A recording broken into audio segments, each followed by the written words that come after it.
Right now, the light entering your eyes from the night sky is lying to you.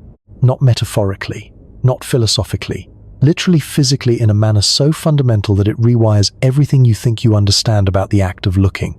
Every star you have ever seen with your naked eye, every constellation traced by ancient fingers across ancient skies, every point of light that has ever made you feel small on a clear evening. None of them show you what is actually on there. They show you what was there years ago, centuries ago. In some cases, thousands of years before a single human being drew breath on this planet. The night sky is not a window. It is a museum, and every exhibit is already gone. Consider the star Betelgeuse, that smoldering red giant marking the left shoulder of Orion, familiar to every human culture that has ever tilted its head upward in darkness. The light reaching your eye from Betelgeuse tonight departed its surface approximately 700 years ago.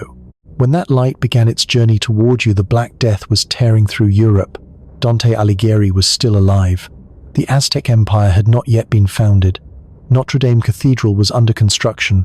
That ancient, exhausted photon has been crossing the void for 7 centuries, and only now, at this precise moment, has it completed its journey by striking the back of your eye. And here is the disturbing part. Betelgeuse is one of the closest stars of its kind to Earth. It is practically in our neighborhood by cosmic standards. The light you see tonight may be the last light Betelgeuse ever produced. Astronomers have known for decades that this star is dying. It has swollen to a size so enormous that if placed at the center of our solar system, its outer layers would extend past the orbit of Jupiter. It is unstable. It pulses. It dims and brightens in patterns that suggest a star approaching its final chapter. At some point, perhaps tomorrow, perhaps in 100,000 years, Betelgeuse will collapse and detonate in a supernova visible from Earth in broad daylight. It may already have done so. The explosion may have occurred centuries ago, and the light from that cataclysm may be racing toward us right now, still hundreds of light years away, carrying news of destruction we cannot yet receive. We would not know. We cannot know. The universe has built an information delay into the fabric of reality itself, and that delay operates at the speed of light.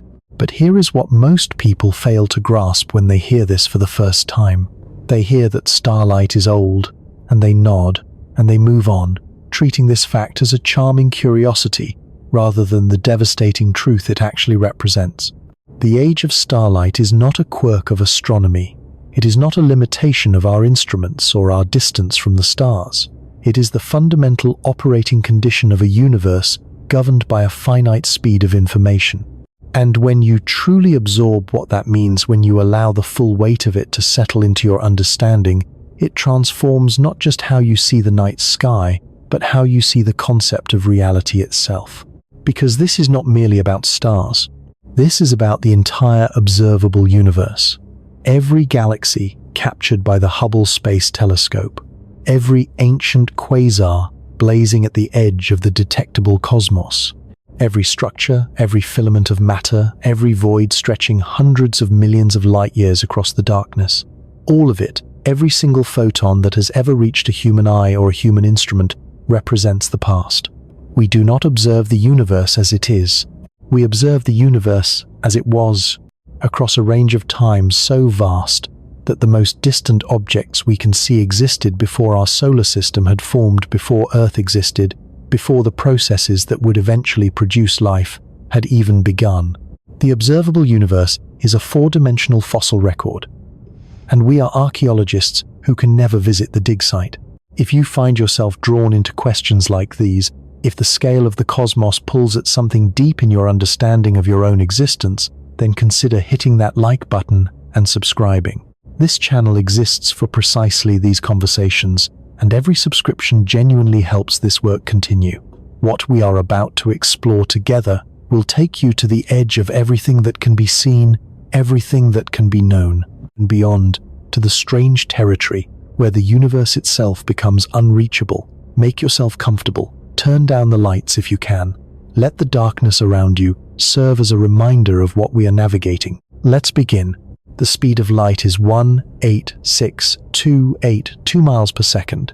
Written in kilometers, the number is 299792. In either unit, it represents the absolute maximum velocity at which any information, any signal, any causal influence can travel through the universe. This is not an engineering limitation awaiting a clever solution. It is not a barrier that future technology will one day surpass. It is woven into the mathematics of space-time itself, a consequence of the same equations that govern the behavior of every particle, every force, every interaction in the known cosmos. At this speed, light crosses the distance from the Moon to Earth in approximately 1.3 seconds. This delay is so small as to be imperceptible in everyday experience. When astronauts on the lunar surface communicated with mission control in Houston during the Apollo missions, the conversation carried a 2-6-second round-trip delay, detectable but manageable, a slight awkwardness in dialogue, rather than a fundamental disruption.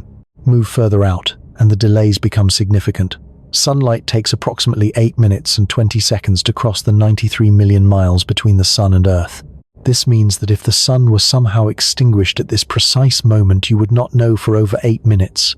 You would continue to feel its warmth on your skin. You would see its light in the sky. You would have no indication whatsoever that the star sustaining all life on this planet had ceased to exist. For 8 minutes and 20 seconds, you would live in a comfortable lie maintained by the finite speed of information. The light you see from Jupiter tonight left that planet between 33 and 48 minutes ago, depending on where both planets currently sit in their orbits. Saturn's light is between 70 and 84 minutes old. The light from Neptune, the outermost known planet, is approximately 4 hours old by the time it reaches your eye.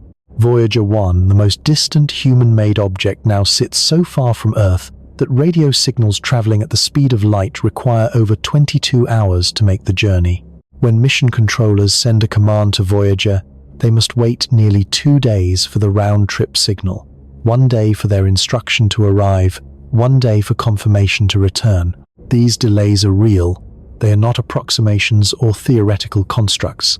They are measured, verified, accounted for in every calculation made by every space agency on Earth. The universe communicates at a speed that imposes genuine, measurable delay on every interaction across any significant distance. Now extend this logic to the nearest star beyond our own. Proxima Centauri, a small red dwarf orbiting the Alpha Centauri system, sits approximately 4.24 light-years from Earth. This means the light you observe from Proxima Centauri tonight departed that star 4.24 years ago. The star you are looking at is showing you its past, a past measured in years rather than minutes, but the principle is identical. If Proxima Centauri harbors a planet, and evidence suggests it does, and if that planet harbors life, and if that life included beings sophisticated enough to look up at their own night sky, they would see our Sun as it appeared 4.24 years ago. Any communication between our two civilizations would carry a minimum 8-year round-trip delay. Hello would require a decade for its response to arrive. Sirius, the brightest star in Earth's night sky, burning white and fierce in the constellation Canis Major, sends us light that is 8.6 years old. The light from Vega, that brilliant blue-white star, visible on summer evenings from the northern hemisphere, departed its source approximately 25 years ago. When that light began its journey, the Soviet Union still existed. The World Wide Web had not yet been invented. There were no smartphones, no social media. The light that reaches your eye tonight from Vega carries no information about the last quarter century. The Pleiades, that famous cluster of young hot stars visible to the naked eye in winter skies, lies approximately 440 light-years distant. You are seeing those stars as they appeared 440 years ago, when the Renaissance was ending and the scientific revolution had barely begun. Galileo would not point his telescope at Jupiter for another 30 years after that light departed the Pleiades. The light you see tonight has been traveling since before the telescope existed. Now here is where the scales shift into territory that defeats ordinary comprehension. The Andromeda Galaxy, our nearest major galactic neighbor, that faint smudge visible to the naked eye on dark autumn nights in the northern hemisphere, sits approximately 2.537 million light-years from Earth. The light entering your eye from Andromeda tonight departed that galaxy during the Pleistocene epoch. When those photons began their journey, early humans, not Homo sapiens, but our ancestors, had not yet evolved. Homo erectus walked the African savanna. The first stone hand axes were being shaped. No human being had yet spoken a word in any language. No fire had been deliberately kindled by human hands. That ancient light has crossed 2.537 million years of cosmic time to reach your eye in this moment. And Andromeda is our closest galactic neighbor. When the Hubble Space Telescope photographs distant galaxies, those faint red smudges at the edge of its sensitivity, it captures light that departed those galaxies 13 billion years ago. The universe was less than 1 billion years old when that light began its journey. The Milky Way was still forming.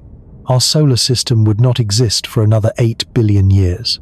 The atoms that would eventually become you were scattered across stellar nurseries that had not yet collapsed into stars.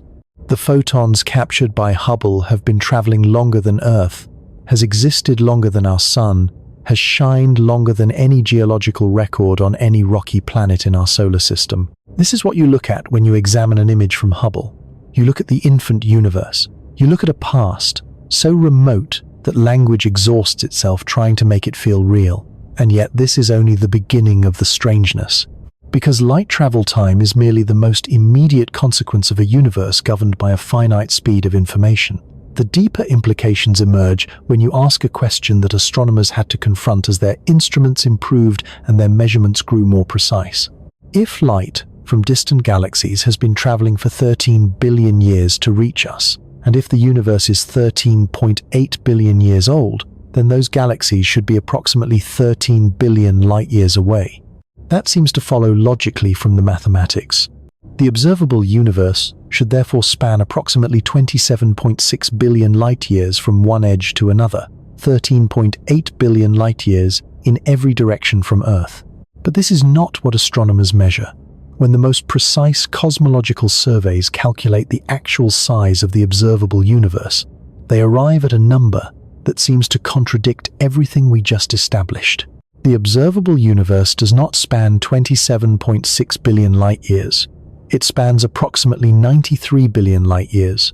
Its radius is not 13.8 billion light-years. It is approximately 46.5 billion light-years in every direction. The universe visible to our instruments is more than 3 times larger than a naive calculation would predict. Galaxies that emitted light 13 billion years ago are not 13 billion light-years away. They are 46 billion light-years away. The explanation for this discrepancy tears apart every intuitive understanding of space as a static container through which light travels at a fixed speed. The explanation requires confronting the single most important fact about the universe that most human beings spend their entire lives without truly absorbing: space itself expands. In 1929, an American astronomer named Edwin Hubble published observations that permanently altered humanity's understanding of the cosmos. Working with the 100-inch Hooker telescope at Mount Wilson Observatory in California, the most powerful astronomical instrument on Earth. At the time, Hubble measured the distances to dozens of galaxies and compared those distances to the velocities at which those galaxies appeared to be moving. The velocities came from an effect called redshift. When a source of light moves away from an observer, the waves of light it emits become stretched. Just as the pitch of a passing ambulance drops as it recedes, the frequency of light from a receding source decreases, shifting toward the red end of the spectrum. By measuring how much a galaxy's light had shifted toward red, astronomers could calculate how fast that galaxy was moving away from Earth. What Hubble found devastated the prevailing assumption that the universe was static and eternal. Every galaxy he examined, every single one beyond our immediate local neighborhood, was moving away from us. And not merely moving away. The further a galaxy was, the faster it receded. Distant galaxies fled faster than nearby ones. The universe was not static. It was expanding. The implications took time to fully absorb. This was not a case of galaxies moving through space like billiard balls scattering after a collision. That interpretation would have placed Earth at the center of an explosion, a cosmologically privileged position that every other observation contradicted. The correct interpretation, the one that emerged from the equations of Albert Einstein's general relativity published a decade earlier, was more radical and more beautiful. Space itself was stretching. Imagine drawing dots on the surface of a balloon, then inflating it. Each dot represents a galaxy. As the balloon expands, every dot moves away from every other dot. No single dot occupies a privileged central position. From the perspective of any single dot, every other dot recedes, with the most distant dots receding fastest, simply because there is more balloon surface between them to stretch. The dots are not moving through the balloon's surface. The surface itself is expanding, carrying the dots apart. This is what the universe does. Space, the fabric of reality itself, expands. Galaxies are not flying through space away from us. They are being carried apart by the growth of the medium they inhabit. The distinction sounds philosophical but carries concrete, measurable consequences. Most importantly for our purposes, it explains how the observable universe can be 93 billion light-years across when the universe is only 13.8 billion years old. When the most distant observable galaxies emitted the light that reaches us today, they were much closer to what would eventually become Earth. But in the 13 billion years that light has been traveling, the expansion of space has carried those galaxies to their current positions now 46 billion light-years away. The galaxies moved not because they flew through space at faster than light speeds that remains impossible, but because space itself expanded beneath them, carrying them to distances that seem to violate the speed limit until you understand what is actually moving. The cosmic microwave background radiation provides the most dramatic demonstration of this expansion. In the 1960s, engineers Arno Penzias and Robert Wilson, working at Bell Laboratories in New Jersey, were attempting to eliminate a persistent background noise from a sensitive radio antenna. The noise was uniform in every direction they pointed the antenna. It was present at all times of day and all seasons. They initially suspected pigeon droppings on the antenna were causing the interference, and they cleaned the apparatus thoroughly. The noise remained. They had accidentally discovered the oldest light in the universe. The cosmic microwave background is the afterglow of the Big Bang itself. Radiation released approximately 3,800,000 years after the universe began, when the cosmos had cooled enough for atoms to form and for the universe to become transparent to light for the first time. Before this moment, the early universe was a dense, opaque plasma, so hot and so densely packed that photons could not travel freely. They were constantly scattered, bouncing between particles in a fog so thick that light could not cross it. When atoms formed and the fog lifted photons streamed freely for the first time, that ancient light has been traveling ever since. When it was released, the region of space that produced the light now forming the cosmic microwave background was approximately 42 million light-years from the region that would eventually become our solar system. In the 13.8 billion years since that light departed, the expansion of space has carried those origin points to their current positions approximately 46 billion light-years away. The cosmic microwave background is not radio noise. It is a photograph of the infant universe, taken from the inside, preserved across cosmic time by expansion, that cooled its wavelengths from visible light to microwave radiation over billions of years of stretching. When the Wilkinson Microwave Anisotropy Probe and later the Planck satellite mapped this ancient light with extraordinary precision, they revealed a universe that was at 38,000,000 years of age, almost perfectly uniform with tiny temperature fluctuations of 1 part in 1,000,000 that seeded all the large-scale structure we observe today. Every galaxy, every cluster, every filament of cosmic web traced its origin to those ancient quantum fluctuations magnified to cosmic scales by the expansion of space. We have a photograph of the seeds of everything that exists, and the light in that photograph has been traveling for 13.8 billion years across distances that have since grown to 46 billion light-years to reach the instruments that recorded it. This is the observable universe, not a metaphor, not an approximation, a precisely defined sphere of space-time whose radius equals the distance light could have traveled since the Big Bang, accounting for the expansion that stretched those distances during the journey. Everything within this sphere has had causal contact with Earth. Photons from within it have had time to reach us. Everything beyond it has not.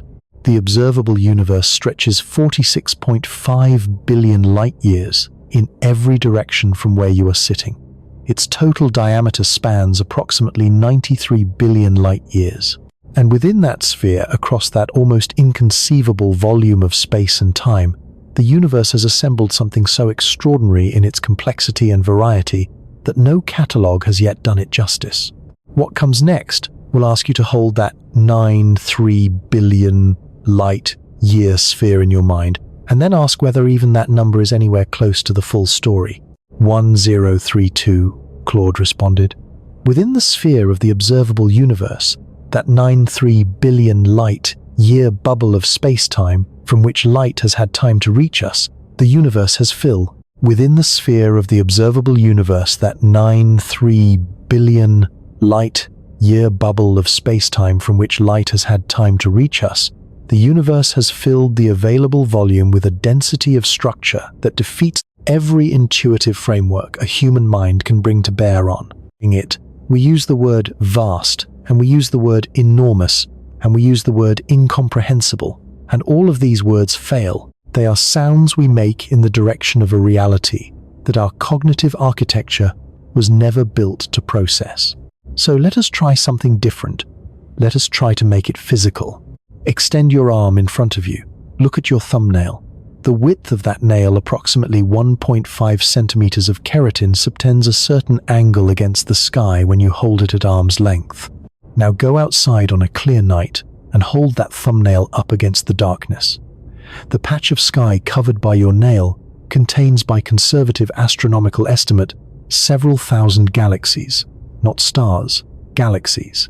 Each one a gravitationally bound system containing anywhere from a few billion to several trillion individual suns, each sun potentially hosting planets, each planet potentially harboring conditions for chemistry, for complexity, for life. Every thumbnail-sized patch of darkness you examine contains thousands of island universes. But the full scale of this does not become clear until you understand what the Hubble Space Telescope did in late December 1995, when astronomers made a decision that many of their colleagues considered professionally reckless. They pointed the most powerful space telescope humanity had ever built at a patch of sky, deliberately chosen for being empty, not a region containing known interesting objects, not a cluster of galaxies or a nebula or a bright star, a region that ground-based telescopes showed as essentially featureless darkness, a void between more interesting things selected precisely because nothing visible was there. They aimed Hubble at this darkness for 10 consecutive days, accumulating light from a region of sky so small that it would be covered not by a thumbnail, but by a grain of sand held at arm's length. A grain of sand. The resulting image, released to the public in January 1996 and known as the Hubble Deep Field, contained approximately 3,000,000 objects. Nearly every single one of them was a galaxy. Elliptical galaxies glowing with the warm light of ancient stars. Spiral galaxies caught at various angles, some face-on, revealing their pinwheel structure, some edge-on, appearing as thin, bright lines. Irregular galaxies still assembling themselves from ancient collisions, their shapes twisted and distorted by gravitational interactions stretching across hundreds of thousands of light-years. Galaxy clusters in the background so distant their light had been traveling for billions of years before striking Hubble's mirror. 3,000 galaxies in a grain of sand of sky. Hubble's field of view for a single pointing covers approximately 1/1/3 millionth of the total sky.